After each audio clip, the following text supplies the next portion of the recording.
देखिए, सबसे पहली बात है, आज हम सुनवाई में सबसे जो प्रमुख बात रखने वाले हैं वो ये है कि वर्ब बाय यूजर का कंसेप्ट टोटल गैर संवैधानिक है, संविधान के विपरीत है। ऐसा कोई भी कंसेप्ट किसी भी धर्म के लिए नहीं है। ये आर्टिकल 14, आर्टिकल 301 का उल्लंघन है। और जो पार्लियामेंट ने सबसे लीस्ट काम किया है वो ये है सेक्शन 3 सब क्लॉज ई लाके वर्ब बाय यूजर अगर वो रजिस्टर्ड है और उस पर अगर डिस्प्यूट है तो वो वहां पे वर्ब बाय यूजर का उसको प्रोटेक्शन नहीं मिलेगा। ये इस प्रेजेंट अमेंडमेंट एक्ट में आया है। मैं आपको बताना चाहता हूं कि ज्ञानव्यापी के केस में भी जब वर्ब डीड नहीं मिली थी तो वर्ब बाय यूजर का आर्गुमेंट लिया गया था। राम मंदिर के केस में जब वर्ब डीड नहीं मिली थी तो वर्ब बाय यूजर का आर्गुमेंट लिया गया था। तो ये सबसे ड्रैकोनियन आर्गुमेंट है।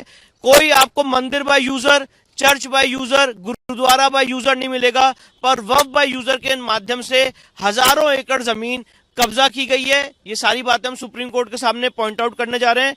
दूसरा सबसे महत्वपूर्ण बात यह है, अभी आपको याद होगा कि यहां दिल्ली में एक शिव मंदिर को तोड़ दिया गया जो जमुना जी के ऊपर बना हुआ था, और यह कहा गया कोर्ट द्वारा कि भगवान शिव को हमारे प्रोटेक्शन की जरूरत नहीं है।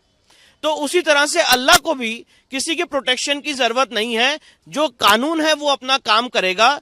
जैसे भगवान शिव का मंदिर तोड़ा गया इस आधार पे कि वो यमुना के बेड पे बना हुआ है, उसी तरह से कानून सबके लिए काम करेगा। अगर आपके पास डॉक्यूमेंट नहीं है, अगर आपने वर्ब बाय यूजर के माध्यम से जमीन गलत ढंग से कब्जा की है, तो उसको सबसे लीस्ट प्रोटेक्शन जो पार्लियामेंट ने दिया वो ये कहा है कि अगर वहां पे डिस्प्यूट है तो वर्ब बाय यूजर का कंसेप्ट लागू नहीं होगा। Point number 1। पॉइंट नंबर 2, सबसे इंपॉर्टेंट बात इसमें यह है, कल सुप्रीम कोर्ट ने यह पूछा अपने आर्गुमेंट्स के, अपने हियरिंग के दौरान, कि ये बताइए कि कौन से हिंदू मंदिर ट्रस्ट में किसी अन्य समाज के व्यक्ति शामिल है। तो मैं ये पूछना चाहता हूं, वक्फ एक्ट 1995 लागू क्यों हो रहा है? हमारा मूलभूत मांग यह है कि वक्फ एक्ट 1995 विद 2025 अमेंडमेंट किसी और समाज के व्यक्ति के ऊपर लागू नहीं होना चाहिए। पहले सुप्रीम कोर्ट ये अगर कह दे कि वक्फ एक्ट 1995 नॉन मुस्लिम्स पे लागू नहीं होता है तो बात ही खत्म हो जाएगी। उसके बाद हमें 2 नॉन मुस्लिम मेंबर्स की जरूरत ही नहीं रह जाएगी। तो ये हमारा दूसरा सबमिशन है।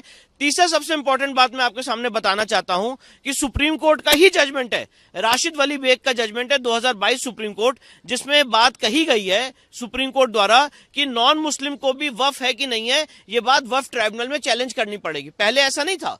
पहले 2 सुप्रीम कोर्ट के जजमेंट है, 1979 सुप्रीम कोर्ट रमेश गोविंद राम का केस और board of Muslim Waqf versus Fatima Begum. इन दोनों केस में सुप्रीम कोर्ट ने कहा था कि अगर किसी नॉन मुस्लिम की संपत्ति सर्वे में चली जाती है सेक्शन 4, 5 और 6 के सर्वे में, तो पर्सन इंटरेस्टेड की श्रेणी में नहीं आता है, उसको वक्फ ट्राइब्यूनल में चुनौती देने की जरूरत नहीं है। 2013 में अमेंडमेंट लाया गया एक सरकार द्वारा और इस पर्सन इंटरेस्टेड को पर्सन एग्रीव्ड किया गया, और अब कानून यह है कि हम उसको वक्फ ट्राइब्यूनल में चैलेंज करें। तो अगर हमारे पे वक्फ का कानून लागू हो रहा है तो फिर 2 नॉन मुस्लिम नुमाइंदे क्यों नहीं रहेंगे? मैं दोनों बातें कह रहा हूं। पहली बात मैं कह रहा हूं कि नॉन मुस्लिम रहना ही नहीं चाहिए, हटा दीजिए उसे, पर नॉन मुस्लिम पे वक्फ का कानून लागू भी नहीं होना चाहिए। नहीं, देखिए, जो सुप्रीम कोर्ट ने कल इंटरिम ऑर्डर्स पॉइंट आउट किए हैं वो बहुत ही मुझे लगता है उसको हम लोग स्ट्रांगली कोर्ट के सामने अपनी बात रखेंगे कि वो इंटरिम ऑर्डर देने की अभी स्टेज नहीं आई है।